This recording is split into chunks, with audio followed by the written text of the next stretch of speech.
Okay, so this is week 4 now of this kind of informal seminar. So what I thought we would do is kind of go through a review of the sort of overarching concepts that we've kind of talked about in building a neural network.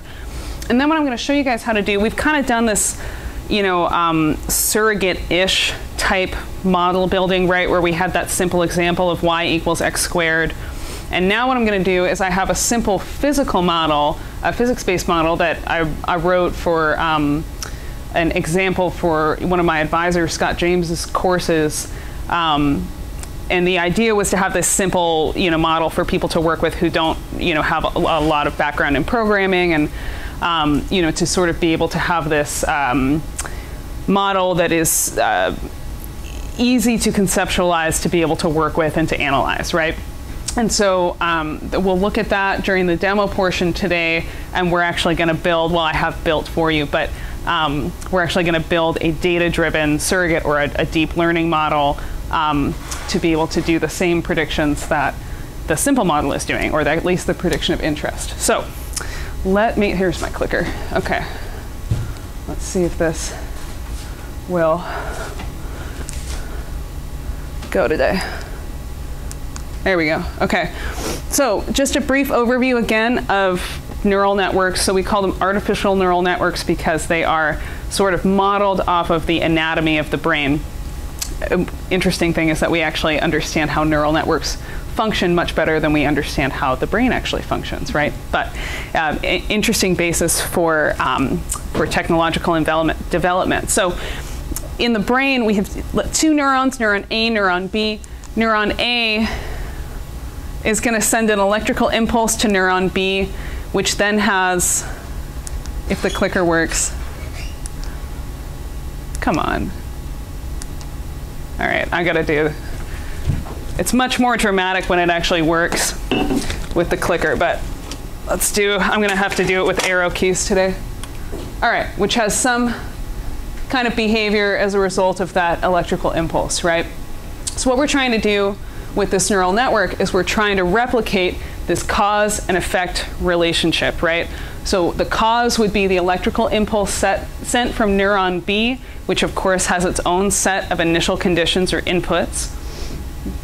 And the effect would be the behavior of neuron B as a result of receiving that electrical impulse.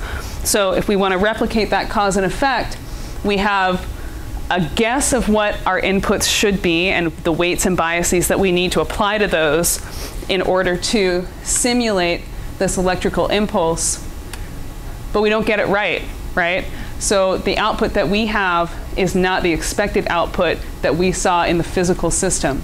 So the question is, how do we make changes to our inputs, or more specifically, how do we apply weights and biases to our inputs such that on the next pass through, we do get the expected behavior from neuron B.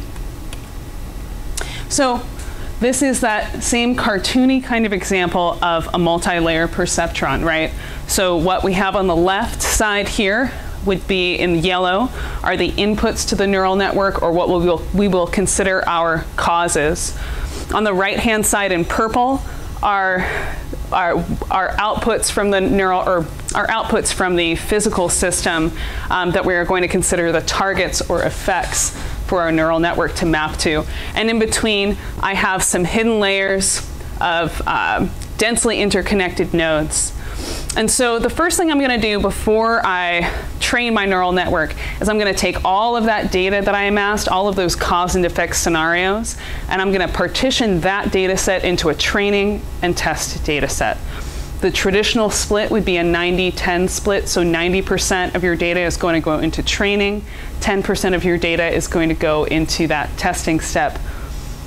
I think, you know, in the geosciences, we do tend to be somewhat limited in data, right? So especially if you're working with some kind of subsurface processes, like, you know, Bart and Elizabeth, you guys are working with well data. Bulbul, also, you're working with a lot of well data.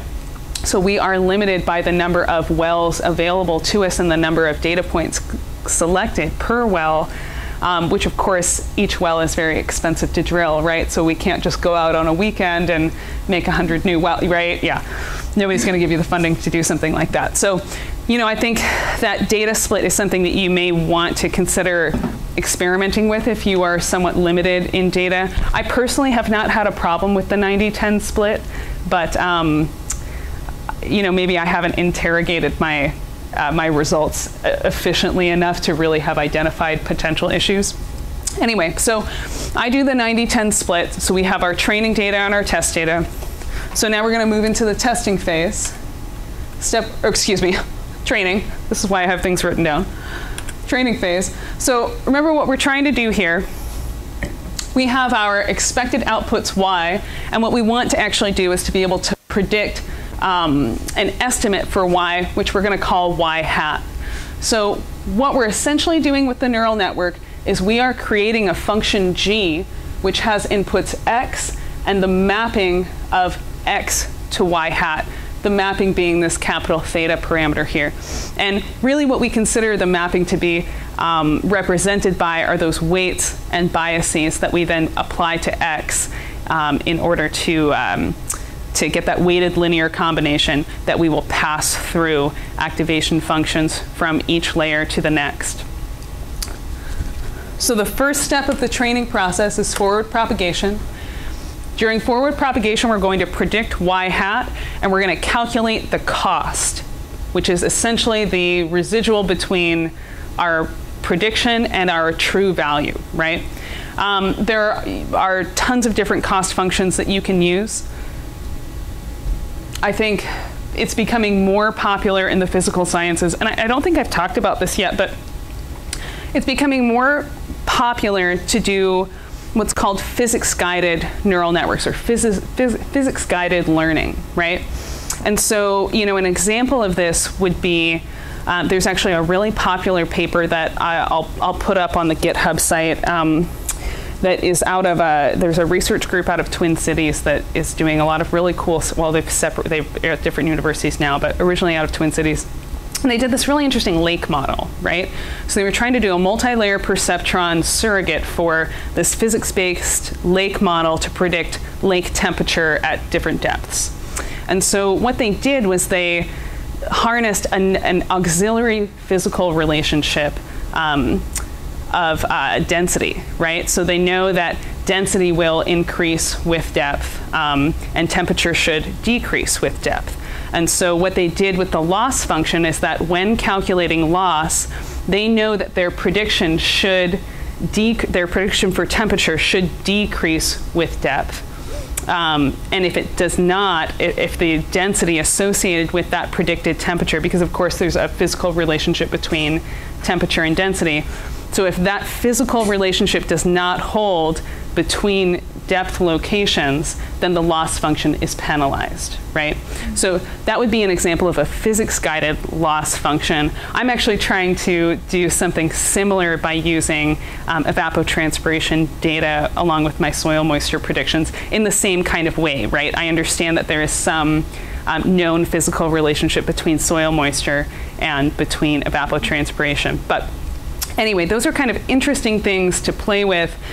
You know, really, when we're making a neural network, you want to get away from this sort of false black box thinking, right? I really don't like the black box term because I think it's really misleading. There are a lot of ways that we can inform the network to really create a simulation that is as close to the topology of a physical system as possible. Anyway, so that was a long tangent there, but so forward propagation, we're calculating that loss or cost function, whichever way you want to talk about it.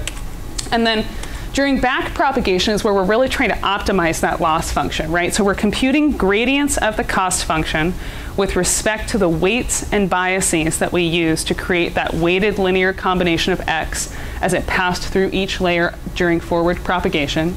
So now when we go backwards through back propagation, we want to calculate the gradients of that cost function with respect to those weights and biases so that we can make updates, appropriate updates to the weights and biases for the next forward pass through.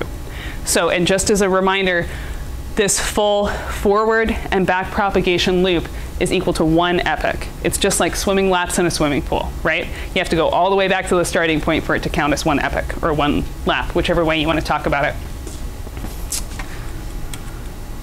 And the second step here would be taking that trained model and evaluating it on your test data set.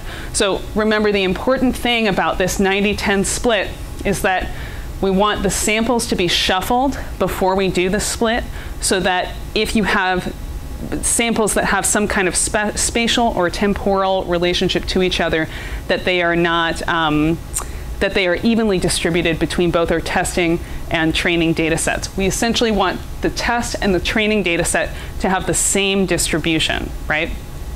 The testing data set is data that the trained model has not seen before, and so we really only want to evaluate performance based on this testing data set, not on the training data set, because that would be cheating, right? Does anybody have questions right now? Okay. I know I'm going through this kind of quickly, but hopefully this demo is interesting today. Anyway, I'm trying to leave time for the demo because I feel like it's going to take a lot of time, but it might not. We'll see.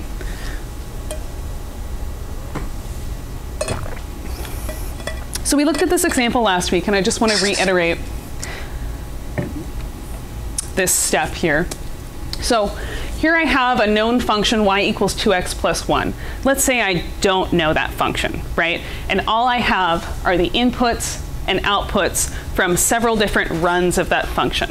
So let's consider this known function to be a physical model, right? And let's consider this column of x data here to be the inputs to our physical model, and each row of this table to be a separate model run, right? So for model run 1, I'm using an input of x1. Model run 2, I'm using an input for x of 2, and so on. I then have my y column here that would represent the output of that physical model, right? So if I'm only given the inputs and outputs of the physical model, or the cause and effect relationships, can I then predict y hat as a linear combination of x? In this case, that's pretty easy to conceptualize because we know that the function is a weighted linear combination of x, right? I used a linear a linear equation for a reason, because it's somewhat, it's easy to conceptualize that way. But that's really kind of the, I guess sort of base level mentality to sort of walk into neural networks with, right? So let's see how this looks if we do a little bit of a trial and error approach here. So here's our true function, this black curve here. Not really a curve, it's really just a straight line, right? Because it's a linear function. But let's say that we don't know this curve. We want to be able to predict it as best possible. So, or we don't know the equation describing that curve. That's what I should have said. So epoch 1 in our neural network, or we can think of that as trial 1, right? Because this is sort of a trial and error approach. We have randomly chosen a weight. We have assigned our bias as 0. And we're going to try to make that prediction y hat, which is this magenta dotted line here. Our performance metric is root mean squared error, or RMSE. And we're really not doing that great, right? I'm not impressed with that RMSE. So we're going to try. And you can also see, I mean, this is why I always visualize output too. Because when you just look at a number without any kind of context, how do you really know if that's good or bad, right, in the context of your individual problem? So I think doing some kind of visualization is really helpful. So you can see that we're not really following that curve at all very well, are we? So let's try again. So now we're going to update that weight and bias such that the weight is now equal to 3 and the bias is equal to 0.5. Our RMSE did decrease from approximately 4.2 to 2.9-ish, right? And you can see that visually there is the residual between our true data and our predicted y hat data has been reduced, but it's still not correct. So let's try again. One more epoch for this table, right? So this time I've updated my weight to the value 2. I've increased the bias to 1. And of course, that perfectly matches our true function. In real life, right, of using neural networks, you're probably not going to have a perfect match. But the goal is to get as close as possible, right? That's what I'm talking about when I'm talking about convergence of that loss function to 0. So when that loss function is converging towards 0, that means that the residual between your true or target data and your prediction y hat is decreasing or is approaching 0. Okay.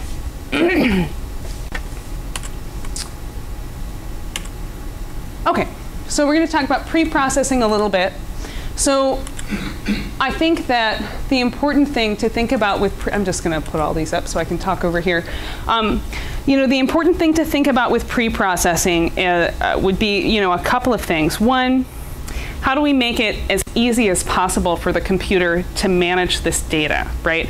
We are generally, with neural networks, giving the computer an enormous volume of data to work with. And smaller numbers are much easier to work with than bigger numbers. So if we have a lot of big numbers, and you'll see in this data set that I'll show you today, we do have some of the features are, you know, I think in the thousands or tens of thousands, right? Whatever unit it is. And those large numbers not only take up a lot of space in memory, but also can kind of throw off your gradient calculations. If you have really big numbers and you have really small numbers, that can be kind of difficult to work with. And so when you're pre-processing your data, you are essentially you know, not overloading your computer's memory as much as you would be if you put all those really big numbers in there. The other advantage to normalizing your data is that it helps you kind of tell a story that you're trying to communicate to your deep learning network, right? Generally, what we do when we normalize data is that, remember, we have data in an array where each row would be representative of one training sample, and each column would be an individual feature of that sample. So you, as an individual investigator, have to decide what is the most effective way for me to take these features and communicate the information that I know is physically representative of this system, right? So one example would be, we talked about this a little bit last week, one-hot encoding is a way to communicate categorical variables to your neural network. So again, one-hot encoding, or let's talk about a categorical variable, right? So a categorical variable would be something like land use, for example. In my model, each sample has a specific land use associated with it. So whether it's agricultural land or urban land, that would be a particular land use. But of course, that's not a numerical value. And so what I do with one-hot encoding, it means that instead of having one feature for land use, I have an individual feature for each land use type represented in my data set. And I then have 0 or 1 for each sample, whether or not that is the land use represented at that site, right? It just becomes a binary feature. And of course, most of that column is just going to be zeros, so that actually doesn't take up a lot of space in memory. So I'm just storing a 1 where that land use would be true. So that's one example of engineering a feature so that it is best communicated to the neural network. Let's see. Does anybody have questions right now? So, yeah. Would you process test data? Sorry? Would you pre-process test data? Yes. So yes, exactly. So I pre-process the entire data set, and then I partition it into training and testing. Yeah. I guess you could do it the other way, where you partition it and then you pre-process it. I went to a lecture in scikit-learn. Yeah. And they categorically say, don't pre-process test data. Really? Cheating yourself. That you're cheating yourself? Yeah. Interesting. Maybe I should try not pre-processing my test data. Learning or for ML, for conventional machine learning? I mean, if it's scikit-learn, it's probably conventional machine learning. With conventional machine learning, I could see their point. For deep learning, I could see it here too. I mean, I might be making an enormous mistake by pre-processing my test data. If you remember the link for that, if you could send it to me. But I have to take this for deep learning. But I mean, I think the same principles apply, right? It's a data-driven model. So maybe let's talk about this for a second of why you would or would not want to pre-process your test data, right? So Bulbul, do you remember the rationalization for not pre-processing test data? I don't remember now. Okay. So I think, in my mind, let me think about the best way to say what I want to say. In my mind, pre-processing the test data along with the training, so pre-processing the entire data set together might subtly inform the model of the distribution it should expect to be able to predict given the training data and the test data being pre-processed together. I'm not sure I said that in the clearest way. Was that clear to anybody? Or can somebody point out to me? Yeah, okay. So I think that, I think the point that Bulbul is trying to make, and that I've actually overlooked, so I'm glad that you made that point, is that maybe when you're pre-processing the full data set together, right, you are scaling the full range of that data set given all of the data together. So the data that will be in your training data set and in your test data set, you are scaling or normalizing everything all together so that then when you partition it into training and test data sets, really you have two separate data sets that were taken from the same distribution instead of having two data sets which are of similar distributions, right? So because they were taken from the same statistical distribution, perhaps there would be some bias influenced with the test data relative to the training data, so that when you use the testing data to do your predictions, your model is saying, oh, we're already super clear about this, right? I think maybe the other disadvantage would be that if you try to do some transfer learning, right? So taking new data that wasn't a part of this whole pre-processing step at all, that without having normalized it along with, I'm not sure I'm explaining this well. I'm not sure I'm thinking it through it correctly. I think I'm going in the right, I haven't hit the vocabulary that I'm looking for yet, but I'm going in the right direction, right? Yeah.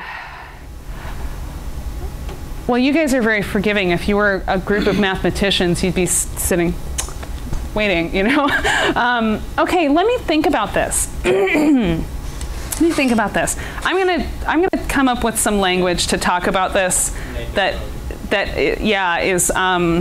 sounds more elegant and knowledgeable. But I think we're moving along the right direction here. So let's remember this as a discussion point.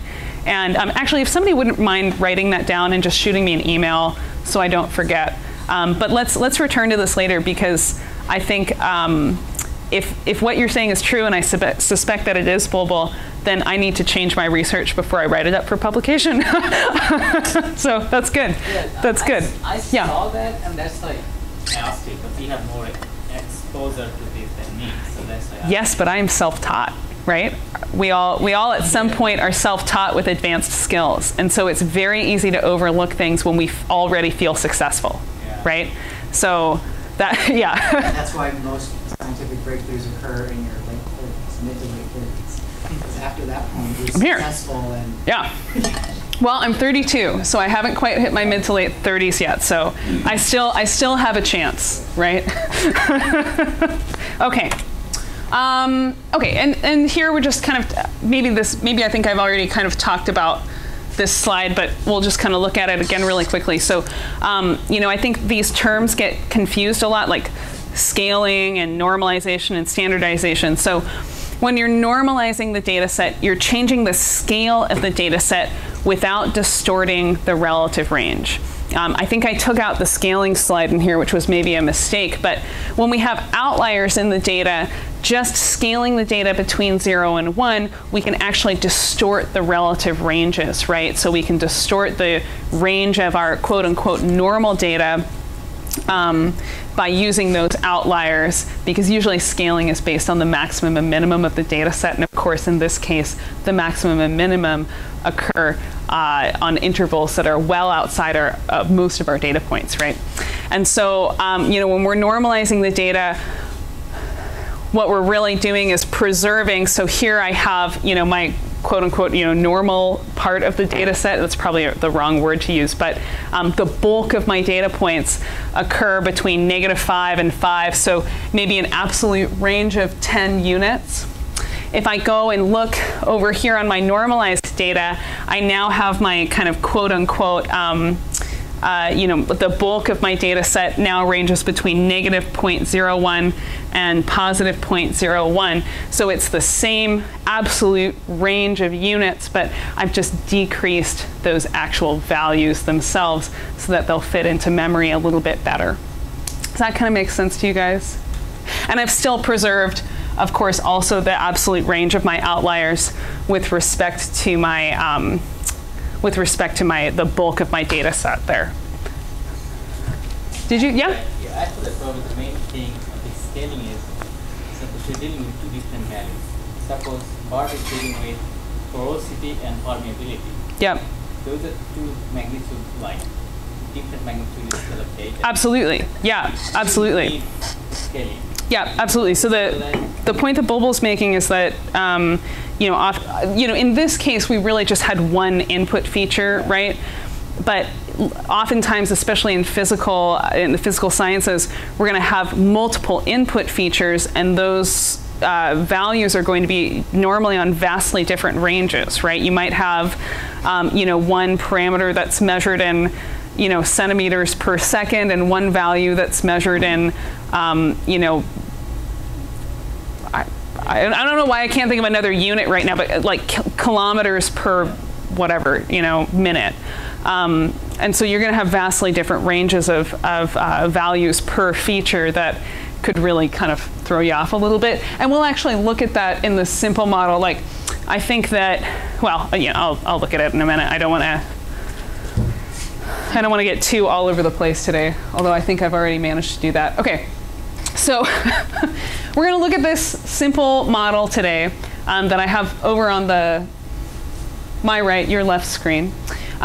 So this is just a model that I kind of developed off of an example in a textbook that my advisor uses. I'll put actually I think I have the full reference in this Jupyter notebook over here on my screen. But the model is based off of an example in that book, and essentially what we're looking at is a storage tank that holds some kind of, I think it's a chloride, yeah, tank holding chloride at an initial concentration of 10,000 milligrams per liter. So that's one of our initial conditions, right? We're given an initial condition. It accidentally leaks over an area of 10 square meters. And what we want to do is we want to be able to predict the peak concentration of that contaminant as this plume of leakage spreads a distance away from the tank itself, right? So the way that we set up this problem, this is what the output of the model looks like, by the way. So the way we set up this problem is to set up the domain of different nodes, right? So I have nodes being discrete distances from the spill. So I have, I think, 20 nodes in total, right? We'll look at this model in just a moment. And what we're going to do is we're going to use some equations from some physics-based equations from that example to be able to predict the peak concentration at each of those domain nodes, right? So let's take a look at that really quickly, unless anybody has questions. Okay, cool. So unfortunately, I have to be over here to do this, but I think you can still hear me okay. So from the GitHub materials, I have, I always have everything, or I try to always have everything in both just regular Python file format and this Jupyter notebook format. I rarely prefer to use Jupyter notebooks, except in cases like this where I have maybe we'll just do a quick demo with Jupyter notebooks actually. One of the things I like about Jupyter notebooks when I do use it is that I can have two different kinds of information in a cell, right? So this cell is what you would call a markdown cell, where it sort of just looks like a PDF or a Word document, right? And then I have other types of cells that are just for code. And so if you look at this markdown cell, you can actually, if you put your cursor, you select your cursor in it, you can tell that a cell is selected, by the way, if it's outlined in blue here. And then if I double click in it, this is this is actual code that I wrote for this markdown cell, right? And it's not too super codey. It's a lot like LaTeX, but in more of a verbatim type sense. And so this is what that actually looks like if you're ever interested in, how to do a markdown cell. But I do like that in sort of I think it's a valuable way to use Jupyter notebooks as a teaching tool, right? Because you can sort of include all of these instructions so that it doesn't seem so, not everything's so program languagey that is sometimes not as approachable as we would like it to be. So let's just take a look really quickly at the setup of the model. So we kind of talked about the model setup itself. But let's just go over these initial conditions really quickly. So we have a tank holding chloride at a concentration of 10,000 milligrams per liter, which accidentally leaks over an area of 10 square meters into an aquifer. So we're going to assume the chloride is a completely conservative tracer. And then we have some additional parameters here. These are dispersion coefficients in the x and y direction at 1 and 0.1 square meters a day, respectively. And we also have a seepage velocity of 1 meter per day. So these are just some parameters that we're going to be using in these physics-based equations here. Okay, so we have technically three different equations, but really broken up into four, that we're going to be using to do the predictions of this physical model. So we have the time required to reach each interval node. So the time required to go a distance of I have 20 nodes that are set at 5 meter intervals, right? So a total of 100 meters from the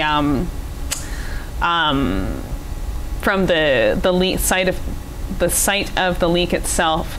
So I'm going to calculate the time that it took the plume to reach each of those distance nodes. I'm going to predict the peak concentration, and I'm also going to predict the plume dimensions in both the x and y directions. Really, the prediction of interest that I chose to demonstrate this problem is this peak concentration.